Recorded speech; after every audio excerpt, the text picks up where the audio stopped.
Vamos a cambiar completamente de temas en un hecho inédito en la historia de los Estados Unidos. El expresidente Donald Trump fue declarado culpable de abusar sexualmente de una periodista en 1996. Para hablar del tema nos acompaña desde Washington Patricio Zamorano, analista internacional y director de Infoaméricas.info. Patricio, bienvenido a Canal 24 Horas. ¿Cómo te va? Buenas tardes. Hola, ¿cómo estás? Un gusto, como siempre. A ver, Patricio, cuéntanos un poco.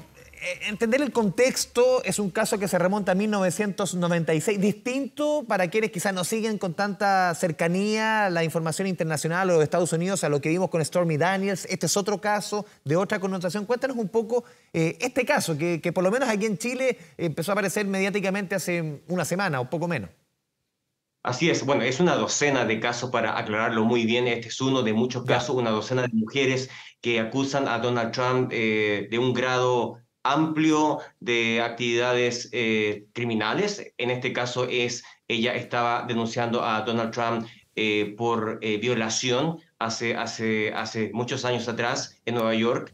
Y el jurado lo que ha determinado de una manera histórica es que Donald Trump es responsable no de violación, pero sí de abuso sexual.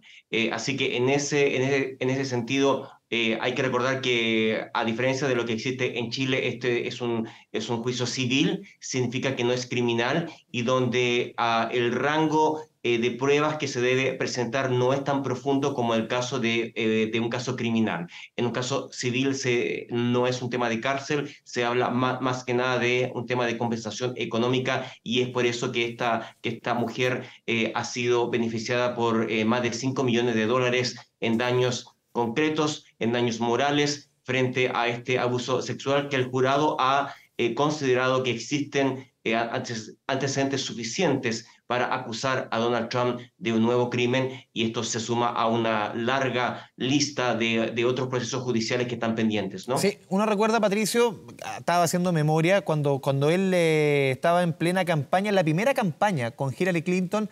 Días antes recuerdo que salen varias mujeres acusando en diferente tono de abuso sexual y de violación a Donald Trump. Claro, uno le llama la atención de que él igualmente fue elegido, pese al tenor de las acusaciones. Si no me equivoco, fue en la primera campaña, tú me corriges.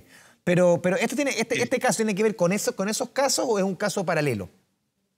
No, tiene que ver con esos casos también. Ella viene denunciando no solamente el tema de la violación. Hay que recordar que este caso técnicamente tiene que ver con el proceso de ella sentirse que Donald Trump ejerció un proceso de defamación contra ella, que mintió Donald Trump para perjudicar su imagen pública de ella en el sentido de acusarla de mentirosa, acusarla de que no, de que ella estaba buscando algún tipo de ventaja política, etcétera, etcétera. Eso es parte del juicio que Donald Trump pierde y el jurado ha concordado con esta mujer que lo denunció por ambos casos. Entonces, este es uno de muchos. Hay que recordar que está el caso de Stormy Daniels. Hay otros casos en que se le ha pagado a mujeres para que guarden silencio, así que te aseguro que van a haber muchos más casos, especialmente porque este es un juicio civil que puede animar a otras mujeres a que al margen del tema criminal busquen una compensación civil y en ese sentido sigan un poco perjudicando la vida judicial Sí, de Donald Trump, sí, ¿no? tú mencionabas, Patricio, que esto puede, entre comillas, animar, porque son casos realmente que en el caso de las víctimas lo han sufrido por muchos años y se demoran muchos años en denunciar justamente por ese dolor interno que se lleva y también por tener enfrente a una figura del tamaño del expresidente de Estados Unidos. Uno dice, quizás es como David y Goliat, ¿no?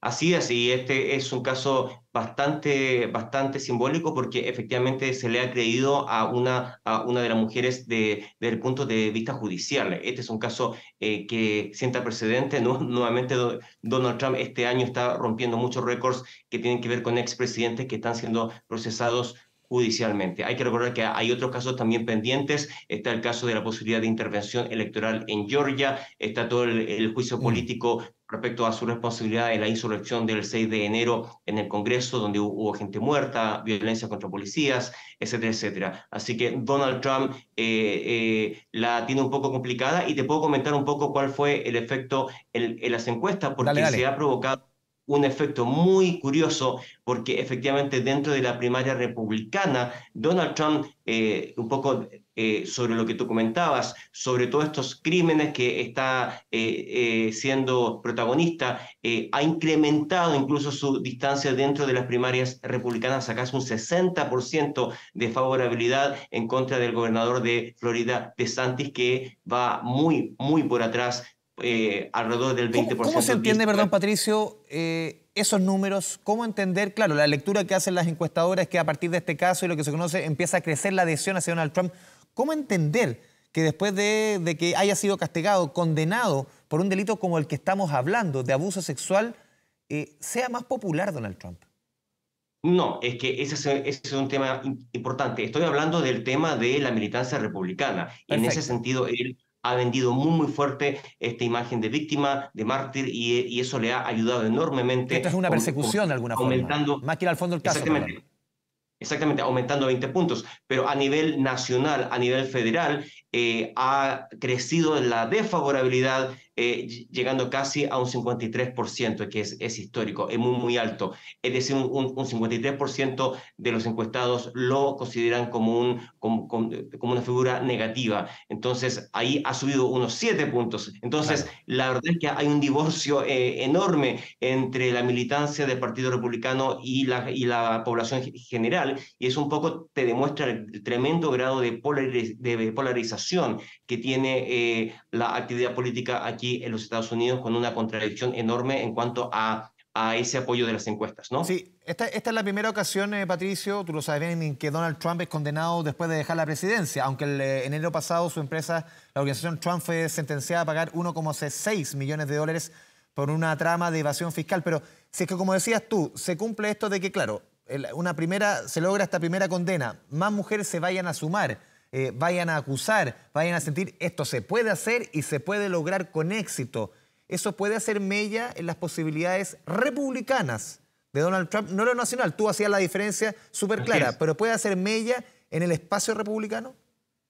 Yo te digo que hasta ahora, con todos los crímenes que han sido bastante claros, probados desde el punto de vista judicial, él ha sido procesado ya por otros crímenes. Te puedo decir que existe una gran posibilidad de que Donald Trump gane la primaria Ya. republicana si las primarias fueran este fin de semana. Entonces tendríamos a un candidato extremadamente tóxico, autorizado por su propio partido para competir a nivel nacional y nuevamente con encuestas que no le favorecen para nada. Pero como tú ves, el sistema electoral de los Estados Unidos es extraño, es complicado, y en ese sentido se puede dar la paradoja de un candidato procesado, incluso arrestado, incluso en la cárcel, porque no hay Claro. ninguna orden desde el punto de vista constitucional que le impida a Donald Trump ser un candidato, incluso estando en la cárcel. Así que te digo que se viene a portas una situación de posibilidad de crisis institucional importante si cualquiera de estos escenarios judiciales son graves contra Donald Trump y él insiste en ser candidato, incluso la posibilidad de ganar la presidencia, porque Biden va muy, muy mal también, ¿no? Sí, y por último, Patricio, en ese mundo republicano, quizás te reformulo la pregunta que te hacía antes. ¿Cómo entender un mundo que uno debiese pensar a lo lejos? Quizás ha cambiado mucho y tú nos puedes explicar mejor. Claro, un partido más conservador, un partido más pro familia, un partido que este tipo de situaciones debiesen golpear a un candidato, debiesen demolerlo en cualquier parte del mundo. ¿Por qué genera lo que genera? Siendo, insisto, un partido que uno lo ve desde lejos, claro, ha cambiado mucho y la política en todo el mundo y en Estados Unidos particularmente ha cambiado. Un partido que es de esencia más conservador, más religioso, más, no sé, ¿por qué ocurre ello? Hay una explicación extremadamente interesante, es porque esa población, esa audiencia conservadora, ultraconservadora, le agradece a Donald Trump enormemente, especialmente por lo que pasó hace algunos meses en que la Corte Suprema debilitó toda la legislación a nivel federal sobre el aborto, por ejemplo, que era un anhelo de décadas que Donald Trump fue exitosísimo en implementar a través de nombrar a jueces de la Corte Suprema conservadores durante su presidencia. Entonces, en ese sentido, él ha entregado uno de los hitos más importantes para todo la población más religiosa y conservadora de los Estados Unidos, que lo celebra, que le agradeció enormemente por lo que pasó hace algunos meses. Le perjudica eso enormemente a nivel nacional, sin duda. La mayoría de las mujeres, 70-80%, está en contra de lo que pasó en la Corte Suprema de debilitar el derecho al aborto, pero eso no implica para nada que dentro de la militancia republicana Donald Trump esté incluso con más apoyo del que tenía durante la presidencia. Así que ahí hay un factor importante para explicar cómo una persona de un nivel moral, ético tan bajo, cuenta todavía con este apoyo tan fuerte dentro de la militancia conservadora del Partido Republicano, ¿no? Patricio Zamorano, analista internacional, director de Infoaméricas.info desde Washington. Como siempre, te agradecemos tu buena disposición con Canal 24 Horas. Muchas gracias, Patricio. Saludos cordiales. Chao, chao.